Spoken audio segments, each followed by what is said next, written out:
welcome back to Victory in the Word. I'm your host, Sara Shallenberger from H22 Ministries, where we're about the purpose of God, the plan of God, and the power of God for your life and for mine as well.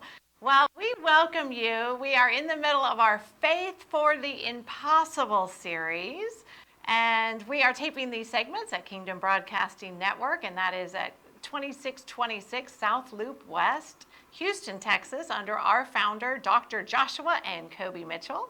And you are invited to come out and be part of our live studio audience or connect to us on that website. It's kbntv.tv, and look at all the lineup of Christian broadcasters. We have everyone from Ken and Mary Bostrom to Pauline Larson to Philip Baker to Robin Pasquet, Dr. Laura Allison. We've got Ralphina Speaks and the Well Experience by Kobe Mitchell, Glory Live, our flagship show, Dr. Larry Cook, and a host of other wonderful prophetic and apostolic ministries here in the Houston area. We're also very pleased to announce that we are being aired on Life Network for Women, and that is with Pastor Paula White-Kane and the lovely women that are part of that new app for women. It's women ministering primarily to women, although the men are included. If you have not downloaded that app, download the app today. Victory in the Word is starting its premiere airing on our video content July 6th, and so that is a week from today. And we're excited about that. You know, we've been excited. We've been teaching the Word here at Victory in the Word here at KBN. This is our season 2 here in Houston. It's our first season with Life Network for Women. But, you know, we've been about the Word pretty much our whole adult life. So we spent 20 years in a wonderful Bible church, loved the Word, taught the Word, prayed the Word, saw the Lord do a lot of good answers and to prayer. And we're going to talk about some of those today and on our Faith for the Impossible. And then as he brought us into our second season, which was being Spirit-filled, and then launching us out into preaching at the jails, preaching in the nursing homes, writing books, you know, laying hands on the sick, seeing him just do this miraculous, what Jesus does, right? He goes around a town, he does good, and he heals all. And so as we're kind of going into that season, we're just excited still to be about the Word. Because why? Well, the Word is what gives us faith. The Word is what tells us who Jesus is. The Word tells us who we are. The Word tells us who our identity is, what belongs to us, what our covenants are, that God has bound himself to, that he's bound himself to healing. He has bound himself to prosperity and providing for us. He has bound himself to protecting us. He's bound himself to reveal the call of God on our lives and to do the impossible to walk those calls out. And so you are joining us at an excellent time if you have something in your life that is just impossible, because that's what we're nailing today. We're still in the middle of this series called Faith for the Impossible. And boy, do we have a lot we can brag on God for. You know, the best way of, again, the Bible always, paints Jesus and God as the miracle workers. And so if you were like I was and you grew up and you knew who Jesus was, maybe you even had some supernatural encounters with the Lord. That was my experience. So there I am, the first time I can remember being kind of aware of things. I'm around 3, and I'm asking the Lord, when is he taking me back up to heaven? Because I was not overly happy with the way things were going in our home. And this question I asked, it was a day I had gotten in trouble for something, actually. And I was in the corner of my room. I had been sent there, and I was not happy. And there was just a lot of stress in our home. And it was very difficult to navigate. And I knew it wasn't supposed to be that way. And so I went in my little, and I went, to the Lord at 3, and I started talking to him. And I said, look, when are you taking me back up? Because this is not going the way I think it should be. And I waited and I waited. And a couple years after that, my mom read me the story about Jacob's ladder, where there was this ladder, and I could see there was angels going up and back and forth. And then Jacob got us into heaven. And I said, hot diggity dog, there's a ladder. I know there's a way. God's going to take me up. He has to. There is some ladder somewhere. If I can just find it, and I can get back up there, because that place is better than this place. And so this is how I grew up. And he didn't answer that request right away, but he did answer it when I was 8. When I was 8, I tell the story, I went to bed at night, normal night. There's nothing to say, hey, we were not in a Spirit-filled church. We were in a Lutheran church. We did love the Word. My mom was in the Word every day. I woke up every day to my mom with her Bible, opened up with her cup of coffee. She taught the Word. We were in a very Word-based church, but we were not Spirit-filled. And so they don't really, that's not really the general backdrop for encounters. And so, but nonetheless, Jesus had one for me. Why? Well, he responds to our faith. And I was carrying faith for one, and I really wanted one.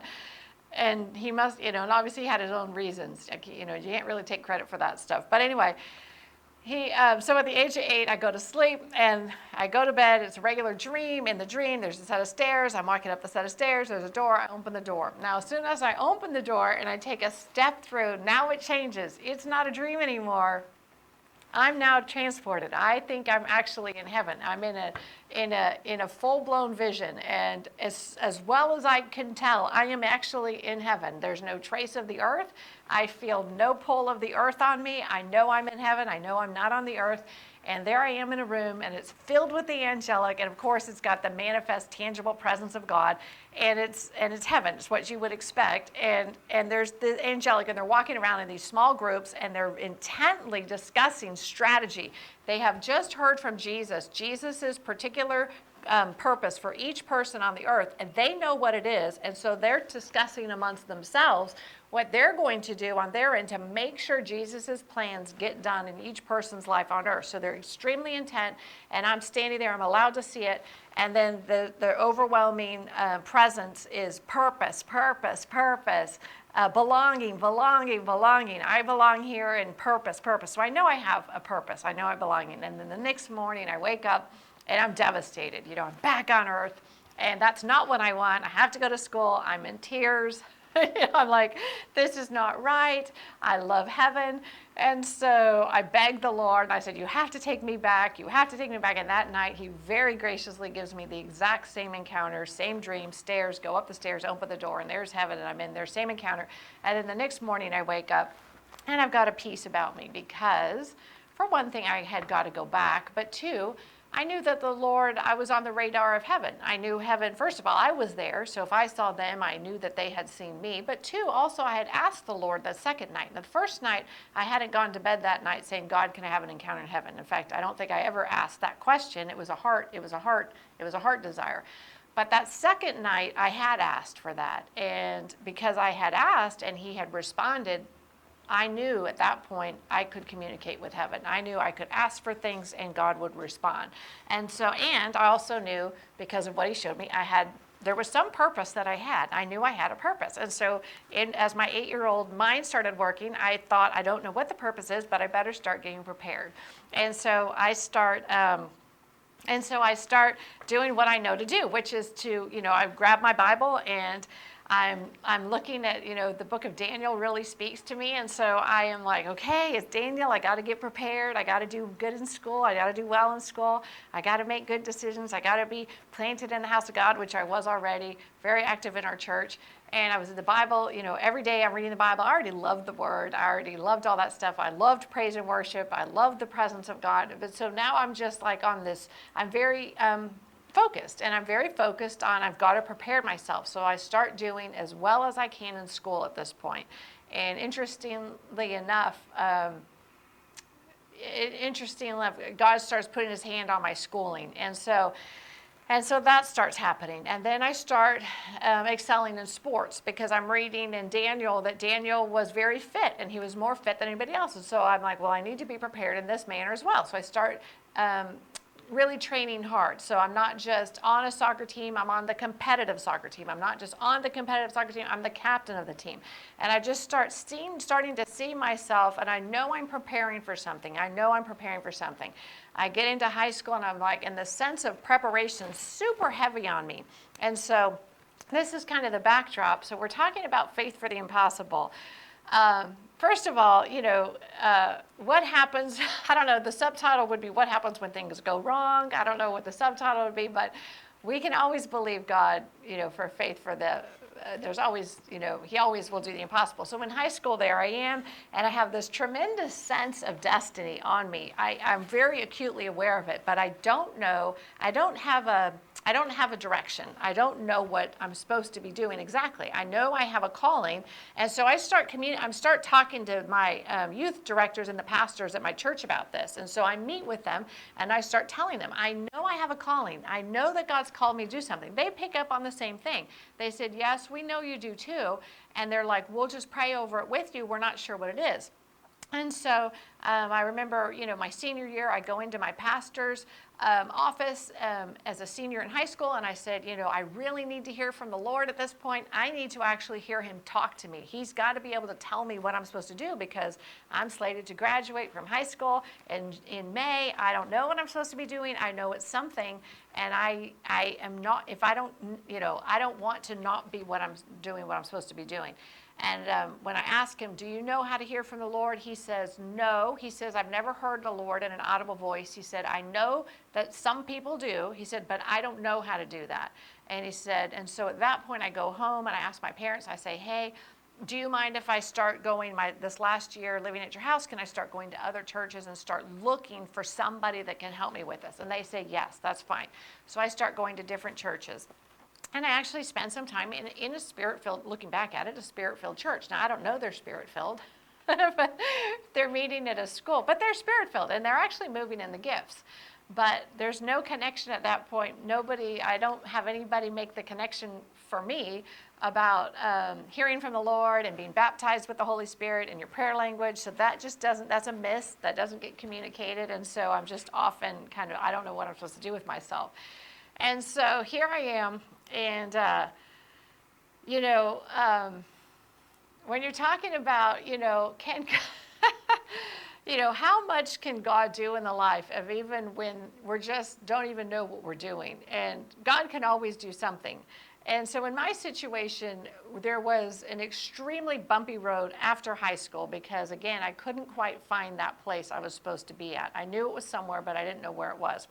I had spent my junior year interviewing and traveling around looking at very small schools, colleges, and some of them being Christian colleges, because I really felt like I was very shy back then. I had kept very on the straight and narrow. I didn't drink, I didn't smoke. I knew I wasn't really overly comfortable with some of the craziness in my high school, so I knew I wouldn't be, I knew I would not be comfortable at the craziness at some colleges. And so my parents had told me, go ahead, get the grades, and then we'll pay for you to go to private college somewhere. So I was, that was my focus. So I had already looked at some very small schools, like 4,000 to 5,000 kids, and some of them were faith-based schools. And so I was kind of going in that direction. My senior year, the rug gets pulled out from under me, and my dad, for whatever reason, makes the announcement that he's taking his original offer of sending me to private school, he's taking that off the table, okay? So this is no longer available. And so he now puts a different parameter, and this is my senior year. So everybody else has already started to apply for schools. Some people have already gotten accepted, and I'm just really floundering at this point. And he announces, by the way, now you can't go to a private school. I've decided you have to go to a state school. So it's got to be like somebody, if I was in California, it's got to be one of those schools. And so I start looking, and then I really start panicking, because these are big schools. These are like 20,000 kids schools. These are 30,000 kids schools. And I don't feel called to any of them. I'm like, I can't see myself there. I don't think Jesus is telling me to go there. I really don't think so. But again, that June, that graduation date is just, that's coming closer and closer. And I'm like, I got to apply somewhere. And so last ditch effort, there's a particular school that's about 30 minutes from my parents, UC Berkeley. And I've never visited the school. I've never been in the town of Berkeley. I've never been on the campus of Berkeley. I just know the school by reputation, and I know that in the 60s, they were big on civil rights. Well, I'm big on civil rights. That was something the Lord had put in my heart. I'd always wanted to live somewhere in the South. I wanted to be part of civil rights. I wanted to be part of justice. It really just was something that the Lord had put in me. And so I think maybe the school is where I'm supposed to connect with that. And so I apply, I get accepted, and I remember the day, it's in August, right, my freshman year, my parents dropped me off, basically, at the dorm, and it's the first time I've been in this town. And I remember it was like deer in the headlight. I was like, this is not the right place. There is no peace at this place. And I remember going into the dorm and, looking around and noticing some things that I was not comfortable with. There was already kids drinking, because classes hadn't started yet. I was not comfortable with that. I walked down the hall to go use the restroom and was very shocked to find that there were boys in the restroom. And so I asked about that. Why are there boys in the girls' restroom? And I was told, oh no, this is Berkeley. We don't have boys in girls' restrooms. We have co-ed restrooms. And I was like, that ain't normal. And that's not very fun. Nobody wants to be going to the restroom next to a boy. Nobody wants to be brushing their teeth next to a boy. And after a crazy weekend of frat parties, nobody wants to be in a bathroom where the boys have come back. I'm sure some girls have as well. And they vomited all over the floor. And so this is not something I had signed up for. And so the next day I get on the bus and I go back to my parents' house and I said, I'm sorry, but this school's not going to work for me. I go out of my dorm room and there's Hare Krishnas everywhere. There's crazy people. There's nobody in this town that knows the Bible is true. I can't find anybody that thinks like I think. I can't find anybody I can connect to. This school's not going to work for me. And I was told very succinctly, that's too bad. Go back and make it work. And so this is the big, and so here I am. So why do I bring this up? So there I am. So I've had this great encounter at the age 8. I know I have destiny. I know I have calling. I have no idea what it is. I know that the place that I am now physically located is not the right place. So I know that. My spirit knows that. But I don't have a lot of options. So this is the place that I got accepted to. This was the place my parents have committed to paying the tuition at. I do not have the option of going back home at this point. And so this is just where I'm at. And so like my mom said, just trying to make it work, right? And so, it was a floundering year. It was pretty disastrous, actually. I get to the end of that year and it's a disaster. I know I'm no closer. I'm losing my peace. The longer I'm there, I'm losing my peace. The sense of like the rudder that I had on the inside of myself, that I know I have purpose. I know God is talking to me. I know he's going to talk to me. That starts seeming further and further away. And that concerns me. And so I decide I can't change my schools. I'm going to change my housing. So the next year I re-enroll. I'm back in classes, but this time I'm not living, thank the Lord, in the crazy dorms. I have a house. It's in a different town, but at least I have my own bathroom. And it's only with girls in the house. And so I'm doing school that way. And so I get to the end of that year and it's no better. It's not the place I'm supposed to be. It is not where God called me. I have no peace there. I'm not thriving there. But the problem is I don't know what to do. And so maybe that's you, maybe whether or not, you've had a profound encounter or not, if you're born again, maybe you are at the place in your life. You're a young person, you're in college, you are a middle-aged person, and you've gotten yourself to this point where you don't see the next thing ahead, and you don't know what it is. And the good news is that Jesus has a way to speak to you and I. And a lot of it's going to be the baptism of the Holy Spirit, which we minister out every Wednesday on Facebook Live. We're adamant about getting people their prayer language. Even if you go to a Lutheran church, even if you go to a Baptist church, even if you're going to no church, or you were born again, or you received Jesus in jail last night somewhere, the baptism of the Holy Spirit is your gift from the Lord. It's your direct connect to be able to hear him intimately in the plans that he has just for you. And your spirit, once you're born again, is sensitive to the Holy Spirit. So you and I are going to know when we're in the right place and when we're in the wrong place. The question is, if you know you're not in the right place, what is the right place? And as you start praying, your prayer language is going to be your best friend in helping you to know where the Lord's calling you. And so in my situation, I'm going to kind of quicken up the pace. We're going to take this segment and I think probably about 3 other segments after this to kind of cover this whole process of God doing the impossible, because in my situation, there was a very direct connect between not knowing where I was supposed to be and then having that open the door for the enemy. And so in my situation, as I come through that second year, and it's a disaster, that second year at UC Berkeley, at this point I was pre-law, and I'm like, I'm going to law school, and then I'm like, but I don't like connect with any of the kids that are in that pre-law program. I was more like, I really kind of fit in more with the art students, but that wasn't really an acceptable major to be back in the day, at least in our family. And so I was like, I really didn't know what to do. And so I just kind of like hobbled across the finish line barely that second year. And I was like, at that point, I was like, I'm not going back. I'm just not. I feel like I'm wasting my time. Every year I go, I feel further off track. I'm using my parents' money and I'm not getting anything out of it. I don't want to keep doing this. And so as I tell the story, I grab my, not this Bible, but I grab a Bible and my bicycle, and I head up to Sacramento. So Sacramento's the state capital of California. It was about 2 hours from where I had grown up.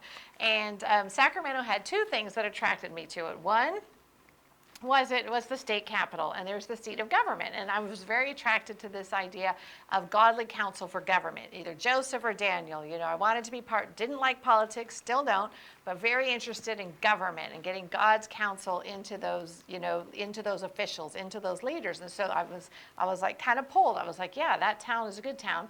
The other reason, you know, probably as important, was that I had a brother that lived in that town and who was in the police academy at the time for the Sacramento Police Department. And so I thought, well, there you go. I'll have family, you know, I'll have a little protection around me. It'll be a good summer. And it's California, right? And so I have my bicycle and I get a little apartment not too close, not too far from the Sacramento River.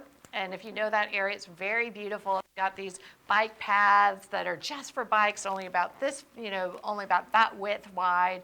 And there's winding roads and there's trees and there's waters. It's really a nice part of the Northern California area. And so I start off the summer. I must have got up there in June. And the summer seems to start off fairly well. I'm enjoying my bike rides every day. I'm in the Word, you know, and I'm just kind of chilling and kind of checking out the scene. I'm driving around the town and hanging out around the state capitol, you know, just kind of seeing what there is to do there. And one day I'm on my bike and, you know, disaster, you know, whatever, craziness happens and a car, you know, illegally is on the bike path, runs me off. As I'm turning the corner, here comes a car. I know he's going to hit me, and so I swerve my bike. And the last thing I remember is I see this fence coming at me, and I remember thinking, I'm going to hit this fence. Like, there's nothing I can do about this. Me and this fence are making contact, and that's the last thing I remember.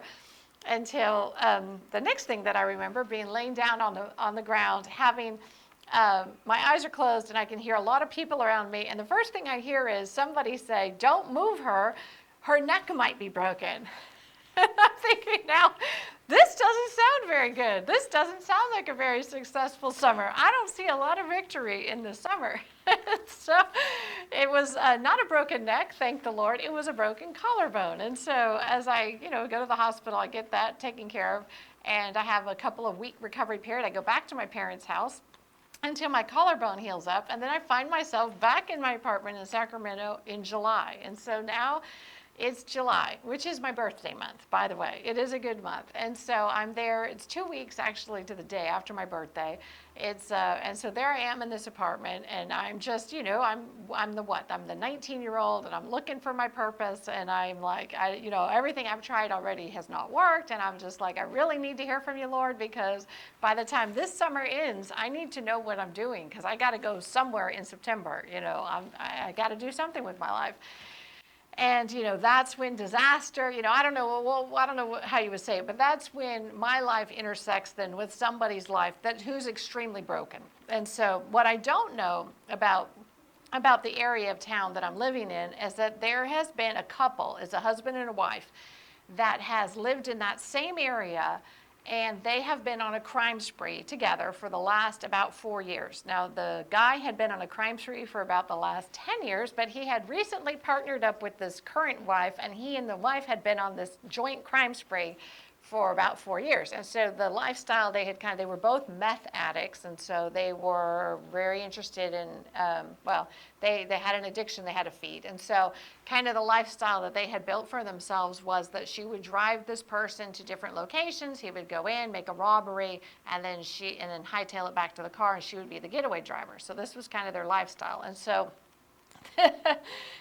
this is kind of who the people that I run into. And so one morning in July, I've been up there for, you know, about 2 weeks since coming back from the collarbone. And this guy decides to enter into my apartment while I'm asleep, and he decides, once he gets in there, and he doesn't, obviously there's nobody else in there, he decides, why do a robbery, why not turn it into an assault, which is also what he had been unknowingly to his wife been doing on the side. And so this is the situation I find myself in. So I'm fast asleep, everything's, seemed to have been fine when I went to bed that night, and then the next morning I wake up, and I've got a gun at my head, and I've got somebody extremely angry, and they're threatening to kill me, and they're saying this and they're saying that, and blah, blah, blah. So this was not planned for. This qualifies as a trauma, a disaster. And so what does God do with that stuff? What does God do? God can do the impossible. And so in our next clip, whether you can relate to any or nothing of what, this first clip has been about, whether you are a college student and you're like, what do I do with my life? Or you've had a serious trauma in your life, something that was certifiably traumatic, and you don't know what to do. You don't know if God can heal that. You don't know what God can do out of that. You don't know, but you need God to do something that's impossible. The good news for you and the good news for me is we have a God who does the impossible. When we are in these situations that are impossible, we've tried everything we know to try. We've done everything that we know to do. God always has a way through. And what we're going to talk about in our next clip is how God supernaturally got me through that really kind of crazy event and all the stuff that came after that, and how he brought full circle to that, even giving me, we'll talk about it in the next clip. I don't want to give away too much, but God is exactly who he says he is. He never leaves us. He never forsakes us. He heals the impossible. He restores everything taken to the detail. He gives us back double. He puts us all in our calling and our purpose as we continue to seek him with all of our heart. You can't have gotten too off track. You can't have been somewhere where God can't reach down where you're at today and pull you from your exact Joseph pit or wherever you are walking today, and have God beautifully put you on his path of the purpose that he's always had for you. He loves you. He has always loved you, and he has never not loved you. We would love to connect with you. We have all the information at the bottom of the screen. You can connect to us on our website, on Facebook, Sara Shallenberger, on YouTube. You can connect on the Life Network for Women now, if you have that app. And we would be privileged to pray with you. But we'll see you for the next edition. And stay tuned, because you're not going to want to miss what God does when things are impossible, because you and I get to walk with faith for the impossible. God bless you.